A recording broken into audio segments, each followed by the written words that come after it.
সালাম আলাইকুম। দেখেন বিলেটা কোথায় আসছে। এটা চেষ্টা করতেছে আমার গাড়িতে উঠার জন্য। হ্যাঁ, আমি আইসি গাড়ি স্টার্ট করছি, এ আমার কাছে চলে আসছে, বুঝছেন?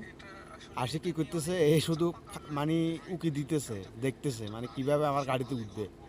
হ্যাঁ, আমি যদি দোকানে যাই, মানে দোকানে গেলে এর কিছু নিয়ে দিব খাইবো, এই জন্য কি আমার মানে গাড়ির পাশে আসি বসছে, বুঝছেন? তো সবাই বলেন তো ওকে কী খাবার দেওয়া যায়? এই তো দুধ খায়, লেবেন খায়, মাংস খায়, কী খাবার দিতাম আজকে বলেন তো সবাই?